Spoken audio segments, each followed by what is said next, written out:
Je regarde la salle, je vois que la réaction est positive, je n'entends pas d'objection. L'accord de Paris pour le climat est accepté. L'accord de Paris a engagé 195 pays à contenir le réchauffement climatique en dessous de 2 degrés et si possible en dessous de 1,5 degré d'augmentation par rapport à la température pré-industrielle. Depuis la signature de l'accord de Paris, on observe une hausse globale des émissions totales par an de 4%, alors que l'ONU recommande de réduire ces émissions de au moins 7% par an entre 2020 et 2030 si on veut arriver à nos objectifs de neutralité.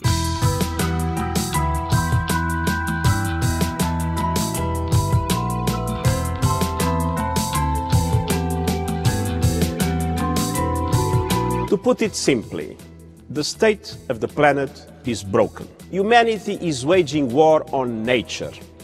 This is suicidal. Tous les 5 ans après cet accord de Paris, les États signataires doivent redéposer une nouvelle contribution. Et en fait, cette contribution a pour objectif d'être plus ambitieuse encore. The central objective of the United Nations for 2021 is to build a truly global coalition for carbon neutrality.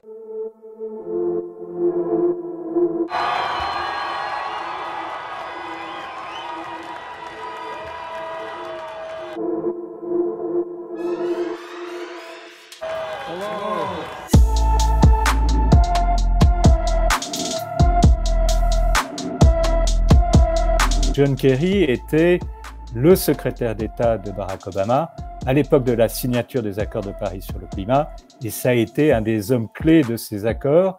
Il continue d'ailleurs, il a continué toutes ces dernières années de travailler dans le domaine de l'environnement pour défendre effectivement tous les engagements en matière de climat. Il aura un siège au Conseil de sécurité nationale à la Maison-Blanche, ce qui veut dire que vraiment l'administration Biden semble vouloir se donner les moyens de mettre du climat dans tous les sujets.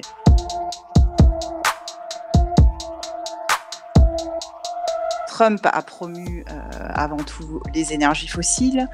Il avait un programme de suprématie énergétique qui reposait en particulier sur l'exploitation des pétroles et gaz de schiste. Et puis il avait fait une autre promesse, ça c'est lié vraiment à sa base électorale, qui était de sauver le charbon, make coal great again en quelque sorte. Et enfin, évidemment, il n'avait que dédain pour les énergies renouvelables. Il a tout fait pour détricoter les accords de Paris et il n'a eu que comme seule résistance des maires et des gouverneurs. Et là, dans les choses que Trump continue à essayer de faire jusqu'à la dernière minute, il y a notamment les autorisations de forage dans des réserves naturelles, y compris en Alaska.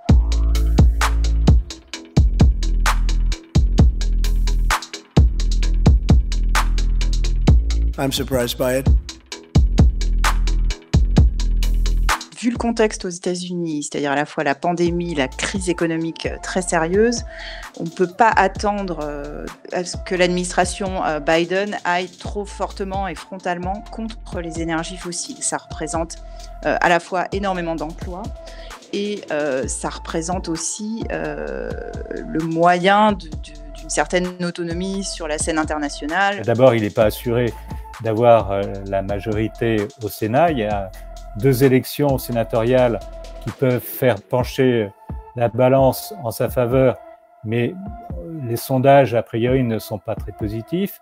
Et puis, il ne disposera aussi que de 5 voix d'avance à la Chambre des représentants. Clairement, sur tout ce qui concerne les normes environnementales, un certain nombre de décisions sur les standards, que ça concerne l'extraction, l'automobile, des nouvelles règles sur les bâtiments, toutes sortes de choses comme ça, il pourrait agir par la voie réglementaire. Et puis enfin, je dirais qu'il y a le contexte Covid, pandémie et récession, qui peut lui donner des voies pour agir. Sa chance, c'est que tout le monde devrait être d'accord pour qu'il y ait un plan de relance massif post-Covid.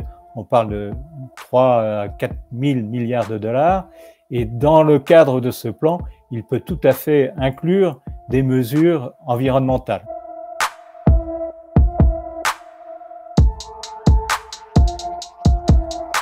Yes, we can!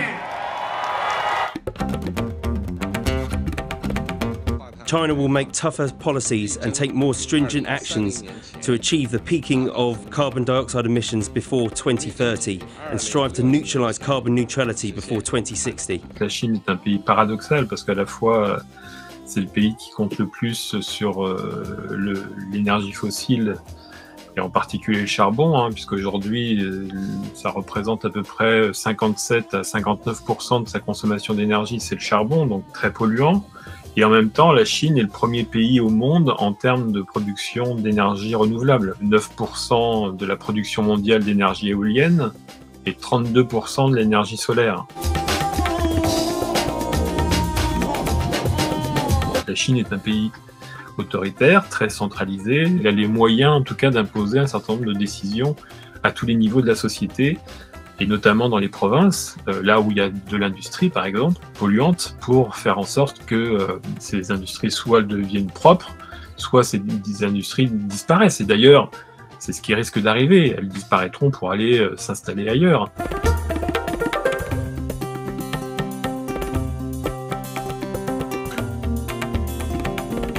Le smog dans les grandes villes du nord-est de la Chine, voire même à Shanghai, sont des sujets de préoccupation de la population, de mobilisation de la société. Et ce que ne veut pas le gouvernement chinois, et le Parti communiste en particulier, évidemment, c'est qu'il y ait une poussée de contestation qui soit d'origine, par exemple, écologique.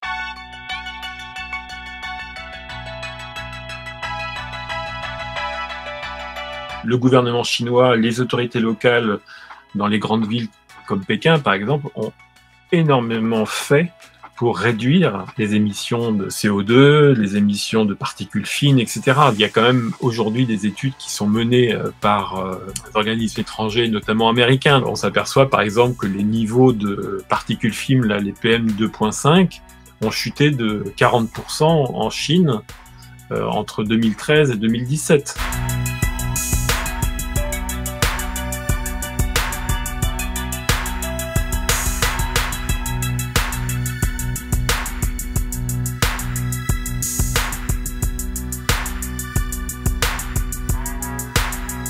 C'est un pays qui reste encore le pays le plus pollueur de la planète, 28% des émissions de gaz carbonique.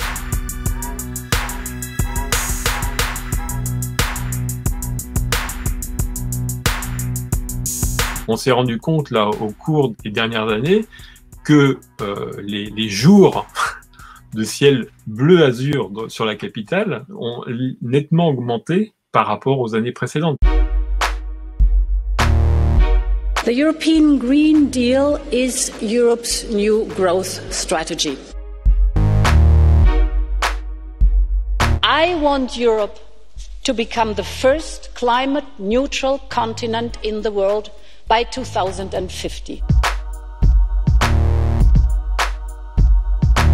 Il faut se méfier de ce genre d'annonce, parce que moi je me souviens quand la Commission a annoncé ces 1000 milliards d'euros sur 10 ans, en fait, elle tablait seulement sur 7,5 milliards d'euros d'argent frais à l'époque dans le budget tel qu'elle voulait l'amender, et en comptant notamment beaucoup sur le cofinancement public-privé pour arriver à ces fins. Ce qui est quand même assez intéressant à noter, c'est le règlement dit de la taxonomie verte, donc en jargon bruxellois, et qui permet d'identifier les activités économiques vertueuses pour l'environnement. Orienter finalement les financements vers les activités vertes, c'est vraiment un défi très important, et c'est un secteur dans lequel l'Europe peut aussi être pionnière en créant ces standards, ces différents standards qui peuvent après être exportés finalement à l'international. Dans son action, dans le Green Deal qu'elle a annoncé en grande pompe, elle doit toujours prendre en compte les deux autres institutions pour pouvoir faire avancer l'Europe.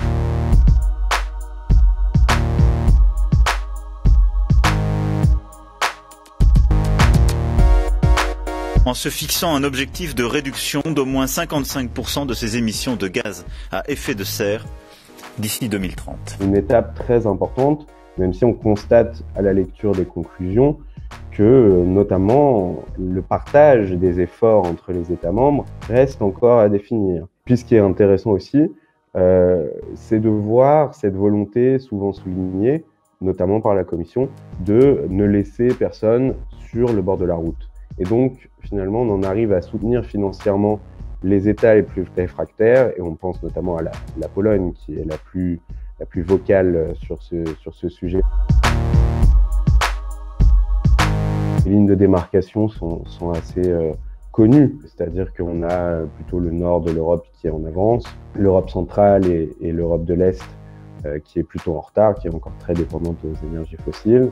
Et puis on a la France qui souvent, et ça lui est souvent reproché, peut se permettre de demander d'avoir des positions assez ambitieuses au niveau de la décarbonation, parce qu'elle-même utilise beaucoup l'énergie nucléaire. Tout dépendra beaucoup de la capacité de la Commission à se faire entendre et à vraiment faire en sorte que l'argent soit dirigé vers les priorités européennes.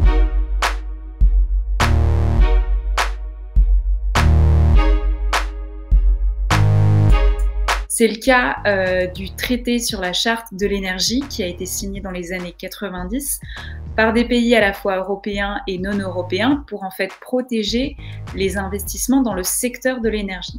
Sauf qu'il protège également évidemment des investisseurs liés aux énergies fossiles. C'est-à-dire qu'une entreprise qui a investi par le passé dans les énergies fossiles d'un pays, qui aujourd'hui modifie sa réglementation climatique en cherchant à se décarboner, peut réclamer en fait des sommes compensatoires très importantes.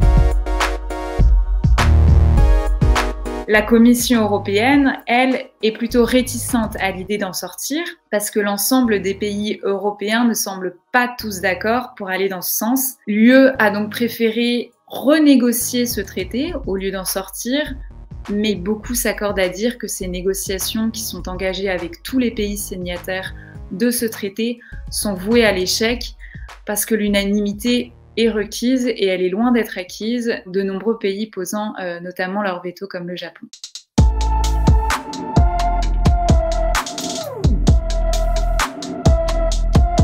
United Kingdom, Japan, the Republic of Korea, and more than 110 countries have committed to carbon neutrality.